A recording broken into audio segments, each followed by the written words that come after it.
meus caríssimos irmãos e irmãs, um grande santo mariano, eu acredito que um dos santos mais marianos da história da igreja, São Luís Maria de Montfort. Viveu ali na França e Deus colocou no coração daquele homem algo muito profundo. Tanto é que a vida dele é um grande testemunho, por isso santificou-se.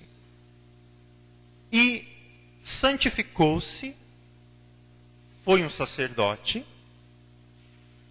e santificou-se por ser profundamente devoto da Santíssima Virgem Maria.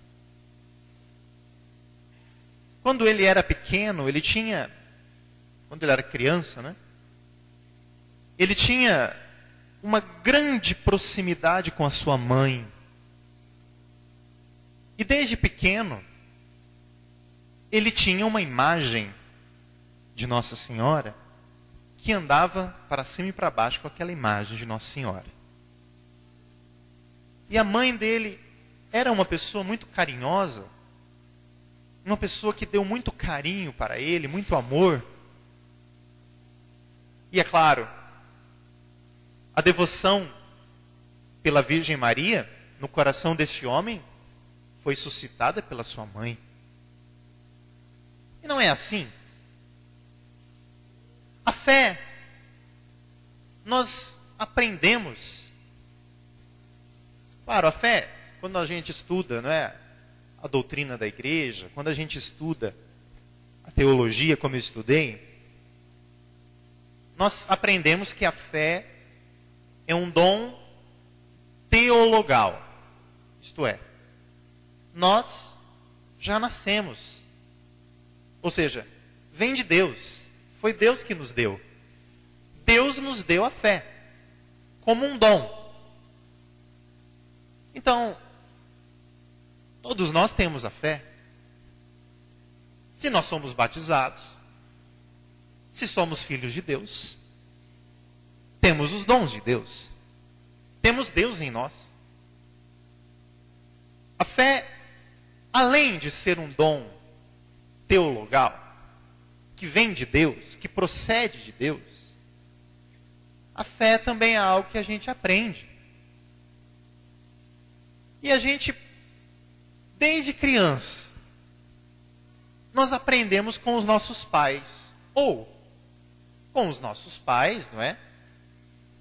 Com a nossa mãe, com o nosso pai, com os nossos avós, com os nossos tios, ou com pessoas que nos foram exemplos, que nos deram o ensinamento para aprendermos a vivenciar a fé. Não é algo que os santos nos ensinam muito, como São Luís Maria de Montfort. Então, que gostaria de falar para vocês apenas uma passagem da vida dele, não é? Quando ele estava no fervor da evangelização, não é? Pregando ali para os povoados onde ele percorria, em um determinado lugar, ele conseguiu um terreno, e ali naquele terreno, ele quis e começou a construir um calvário. E ele lutou muito, se esforçou muito, demais, para construir aquele calvário. E era uma coisa gigantesca. Era uma coisa, não é, fora de série, aquele calvário. Era um monte, não é? Uma montanha que eles construíram, que durou bastante tempo. Muito trabalho, muito suor, muitas pessoas, muitos trabalhadores, se esforçando para construir este grande sonho de São Luís Maria. E enfim, após muitos esforços, ele conseguiu construir, então, o Calvário. O Calvário ficava lá em cima. Para se chegar ao Calvário, ele fez a cruz de Nosso Senhor, com a imagem do crucificado, e com a cruz do bom ladrão e a cruz do mau ladrão. Mas para se chegar até o Calvário, olha, era difícil, tinha que se esforçar. E ele fez em forma de rosário, de tal modo que as pessoas que percorriam este monte iam rezando o rosário com os mistérios do rosário, até chegar ao último mistério, o mistério do Senhor crucificado, a crucificação e morte de nosso Senhor Jesus Cristo. E ele combinou com o bispo que fosse no outro dia, fazer a inauguração, dar a bênção naquele Calvário, naquela obra estupenda. E enfim, o bispo se negou a dar a bênção, achando que era uma coisa de louco. Como que os santos são encarados, não é? Santo Padre Pio de Petreutina sofreu muito, porque ele celebrava a missa com piedade. Você sabe o que é celebrar a missa com piedade? Vocês já perceberam alguns padres que não celebram a missa com piedade? Não é? Eleva a hóstia assim, parece que é uma coisa mecânica, né? Parece um robô. Tem uns que rezam, parece que está narrando um jogo de futebol. Já viram? Livrai-nos, ó Deus, de todos os males. Gol!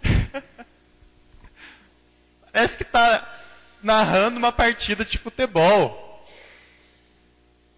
E Santo Padre Pio celebrava a Santa Missa com uma piedade extrema, com uma profundidade, um amor.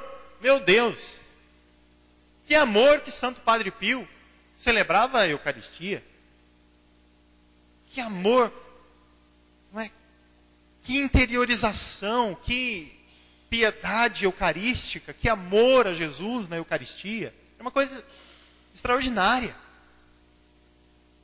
E alguns padres ficavam ali, durante a missa, com um relógio, contando quanto tempo que o Padre Pio demorava para celebrar a Santa Missa.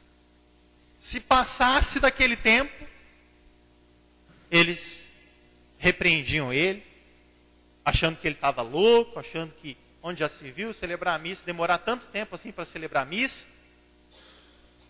E Padre Pio sofreu muito também, não é? Padre Pio sofreu realmente um calvário. Engraçado, né? Os santos todos sofreram. Se você for olhar na vida dos santos, são pouquíssimos ou quase nenhum dos santos da nossa igreja que não sofreram ou por doenças, ou por perseguições, ou por qualquer outra coisa.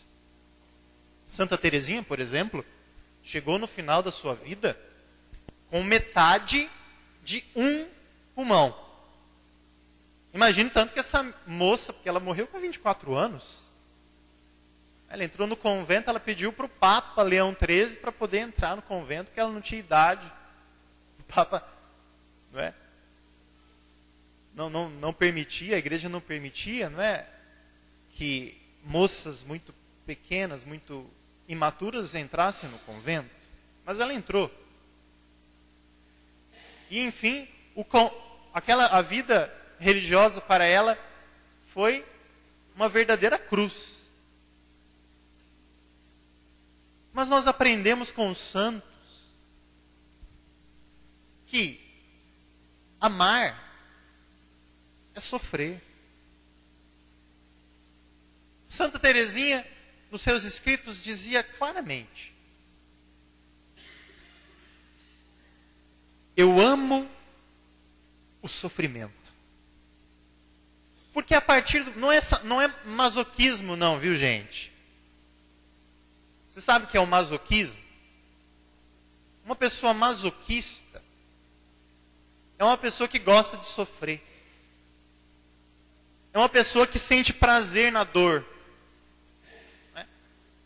Existem muitos distúrbios da sexualidade que fazem as pessoas a terem prazer na dor e assim cometem as maiores atrocidades, não é? As coisas mais terríveis em relação à sexualidade, não é? A afetividade, tendo prazer na dor. Mas o cristianismo não é isso, meus irmãos. Santa Teresinha não era masoquista. Santa Teresinha soube se unir, porque imaginem, ela sofria tanto, não é, com aquela tuberculose, que ela só podia associar a sua dor aos sofrimentos do Cristo. Por exemplo, o nosso irmão que faleceu semana passada, que nós estamos celebrando o 7º dia, não é?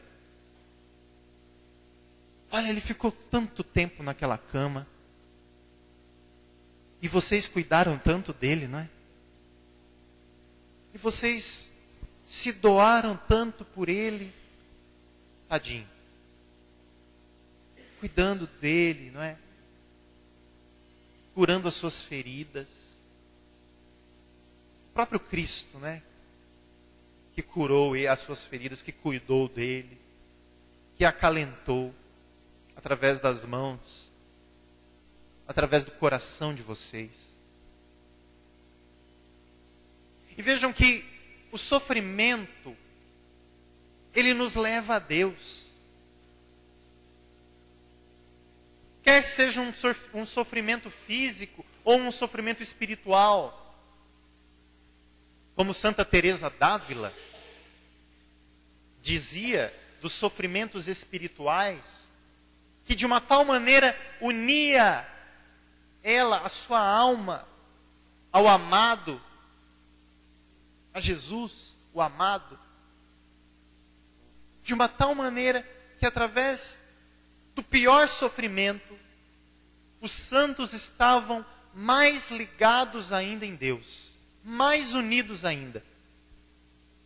Os sofrimentos de Santa Teresinha a unia mais profundamente ao amor de Deus, ao amor de Cristo. Pois bem, voltando em São Luís Maria de Montfort. O bispo rejeitou aquela obra que ele demorou muito tempo e com muitos esforços. A mesma coisa aqui, quando a nossa igreja, supondo, né, uma suposição, quando a gente se esforça, né, faz quermesse, faz isso, faz aquilo para poder ter verba, para poder construir, como se no final da construção da igreja, o bispo se rejeitasse a vir fazer a consagração. Né?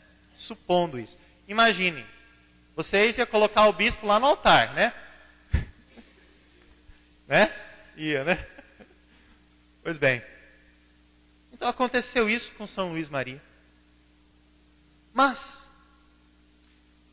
todo aquele sofrimento, todo aquele desgaste, construiu não apenas aquele calvário enorme e bonito e magnífico.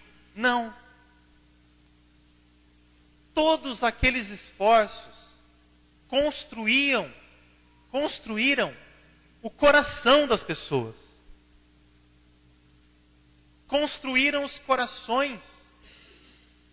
Não é a não realização de um projeto, meus caríssimos, que vai destruir os nossos corações e o projeto que está dentro de nós. Vejam, o projeto de Deus está além do que nós podemos fazer. Claro, é muito bom fazer. É uma grande iniciativa fazer as coisas, construir. Uma grande iniciativa. Fazer, sim, fazer para Deus. Isso é muito bom. Mas nós não podemos nos esquecer que nós precisamos, aqui, em nosso coração, construirmos nosso coração, trabalharmos para a nossa salvação. E hoje, algumas pessoas confundem isso. É preciso fazer, e fazer, e fazer, e ter êxitos, e ter prosperidade. Né? Vejam que esta visão, ela pode ser uma visão muito distorcida, não é? E muito vazia. Nós precisamos construir esse castelo interior que está dentro de nós, que está quebrado, que é despedaçado muitas vezes, que se desprende muito facilmente, que se destrói muito facilmente.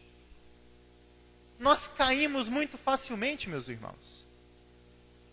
A oração do Santo Padre Pio era essa: Senhor, sabe quão facilmente eu abandono a Ti.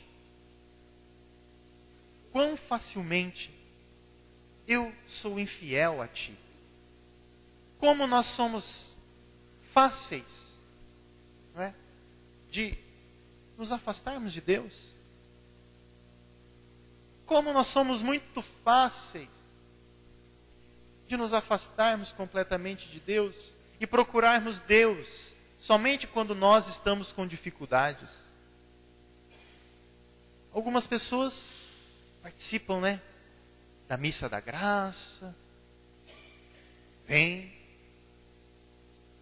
mas em determinado momento se afasta. Daí nunca mais você vai ver aquela pessoa na igreja, né? Ela volta depois de tanto tempo afastada, mas ela volta. Graças a Deus que volta, né? Mas por que volta? Você acha que Deus vai te servir? Ou você acha que você que precisa servir a Deus? Será que é Deus que nos serve, meus irmãos? Ou somos nós que servimos a Ele? Será que nós estamos aqui para agradecer, louvar, nos entregarmos? Ou será que nós estamos aqui somente para pedir: Senhor, eu quero prosperidade, eu quero uma casa, eu quero um carro, eu quero isso, eu quero aquilo, eu quero cura?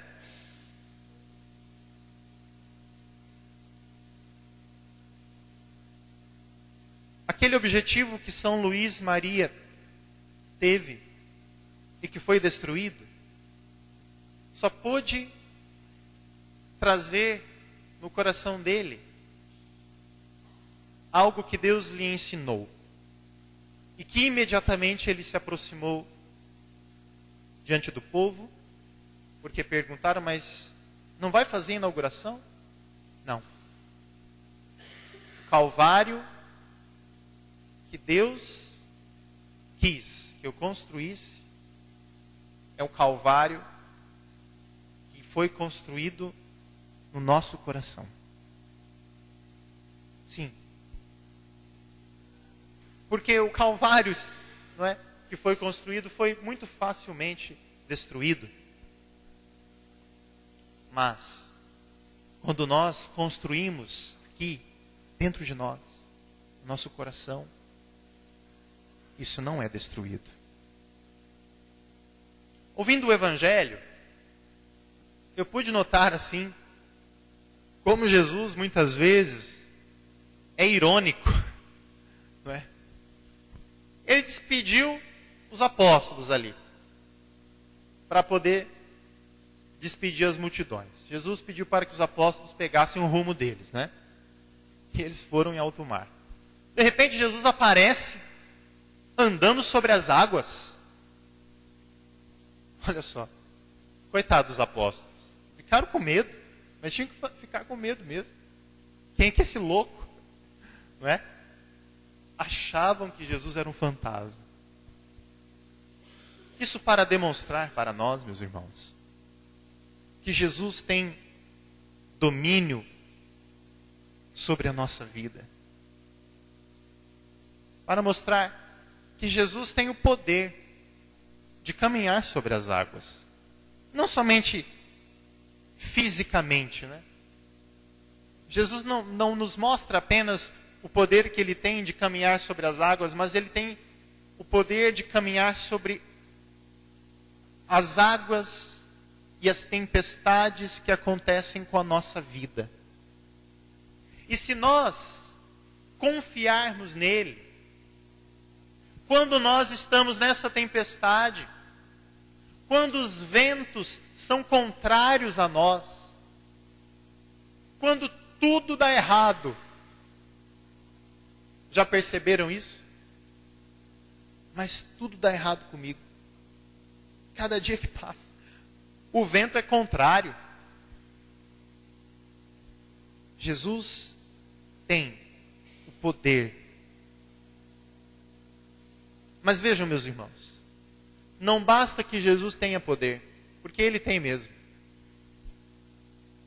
Muitos dizem, mas Deus é fiel, Deus é poderoso. Sim, eu sei disso. Quem não sabe disso? Alguém tem dúvida? De que Deus pode, que Deus é poderoso, de que Deus é fiel? Alguém tem dúvida disso? Aí ficam insistindo, Deus é fiel, e colocam lá em adesivos e não sei o que tem. Peraí, gente. Vamos amadurecer a nossa fé. Claro que Deus é fiel. Claro que Deus pode. Deus pode. Mas e nós? E nós? Não basta que Jesus tenha o poder. Nós precisamos acreditar neste poder de Jesus.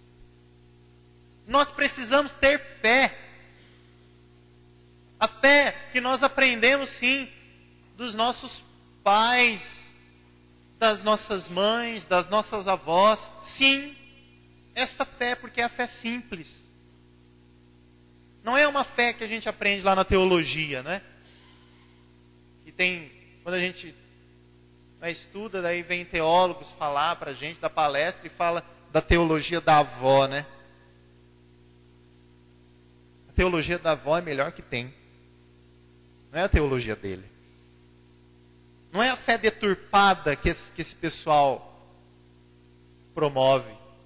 Não. É a fé simples.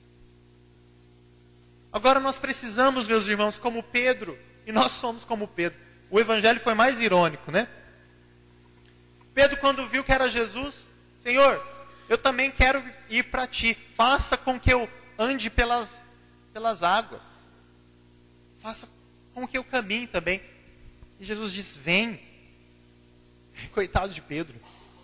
Teve medo. E estava afundando. Somos nós. Nós somos assim. Muitas vezes nós temos medo. A gente não acredita que a gente pode superar aquilo. Você sabia que muitas doenças,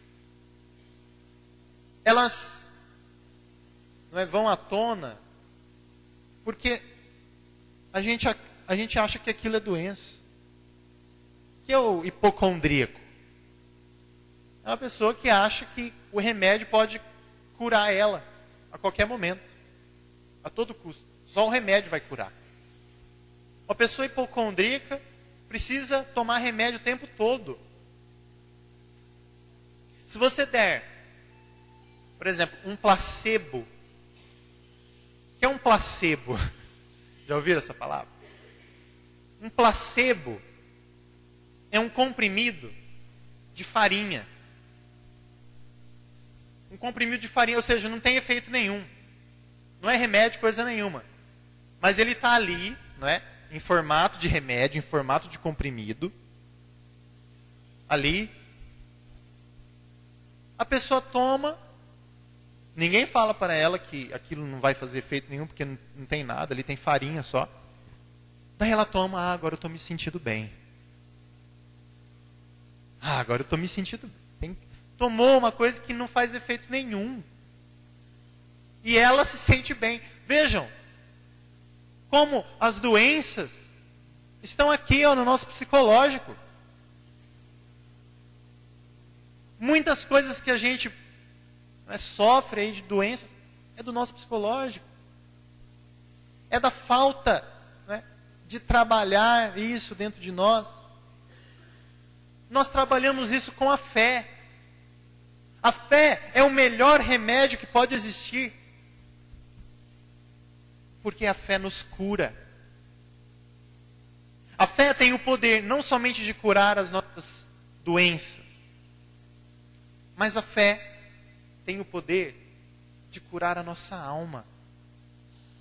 Por isso que a gente não pode celebrar os sacramentos com uma fé supérflua, uma fé mágica, achando que é mágica. Não, então eu vou lá na missa da graça e Jesus vai me curar.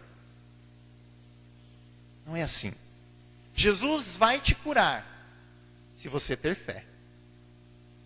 Agora, se ele não te curar, você não pode perder a fé. Entendem?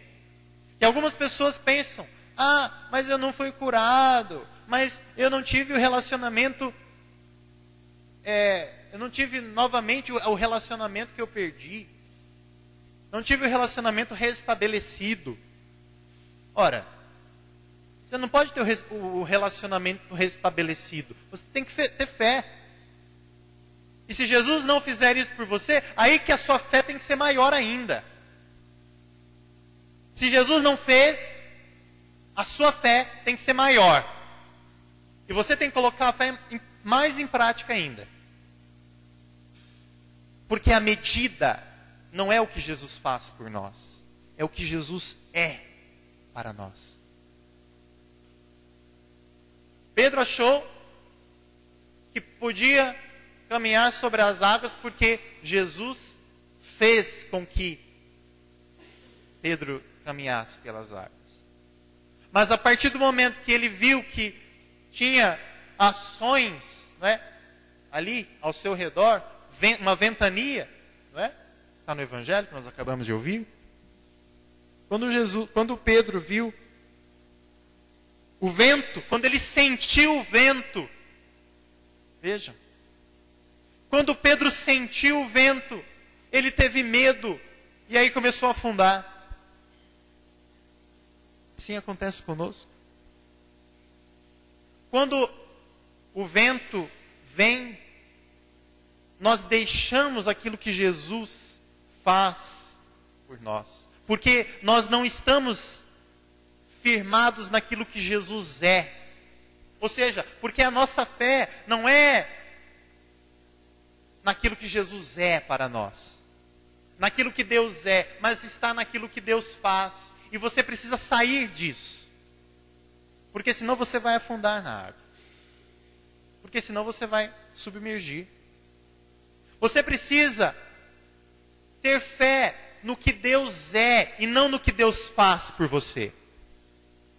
O seu apoio é Deus que é por você. Deus é por mim, primeiramente. Se Deus faz por mim, glória a Deus. Amém, Senhor. Porque o Senhor faz isso por mim e eu não sou digno que o Senhor faça por mim. Eu não sou nada. Se o Senhor faz, é porque o Senhor quer. E obrigado porque o Senhor faz. Agora, se Ele não fizer, essa fé não pode diminuir. Porque nós precisamos ter fé, exercer a nossa fé, porque Deus é por nós. Se Deus é por nós, quem será contra nós? Deus é por nós. Quem pode ser contra nós? O demônio? O demônio foi derrotado. O demônio é um ser derrotado, apesar de ainda agir no mundo. Apesar de ainda levar as pessoas para o inferno. Mas é um ser derrotado. Jesus derrotou o demônio ou não? Sim. Deus é por nós. Meus irmãos, que nós possamos ter fé não porque Deus faz, mas porque Deus é por nós. E aí sim, nós vamos ter substância, né? Nós vamos ter sustentação, melhor dizendo. Nós seremos sustentados por esta fé. É a fé na Eucaristia que sustenta a vida do católico. A fé viva. A fé que nós recebemos. Porque a fé é algo que recebe. Ninguém pode chegar e falar, eu tenho fé, se você não recebeu essa fé. E a fé católica é o quê? É uma fé que nós recebemos dos apóstolos. É a fé que a mesma fé que Pedro viveu, que os apóstolos viveram, esta é a mesma fé que perpassa os séculos, que chega a nós aqui. Esta é a fé da igreja. É a fé que nós recebemos. Nós só fazemos aquilo que outros já traçaram. Porque muitas pessoas estão aí, né, saindo da igreja católica. Por quê? Porque não sabem mais isso. Porque inventam uma fé nova. Não existe uma fé nova. Existe uma fé que sempre existiu, que é a fé da igreja católica. Agora, quando essas pessoas não conseguem, né, elas vão procurar outra coisa. Daí sim. Agora eu conheci Jesus. Não, nunca conheceu Jesus. Você está conhecendo agora apenas uma parte daquilo que é Jesus. Mas o todo, você não conhece. Porque se você conhecesse, se você fosse católico, porque ser católico é isso, é conhecer o todo. A palavra católico significa isso, todo, total. Nós precisamos conhecer o todo. Sermos católicos é isso. E assim nós nunca vamos abandonar Jesus. Nunca vamos abandonar a igreja. Meus irmãos, nós possamos caminhar sempre com esta fé. Que o Senhor nos guie. O Espírito Santo de Deus nos ilumine e nos fortaleça para isso.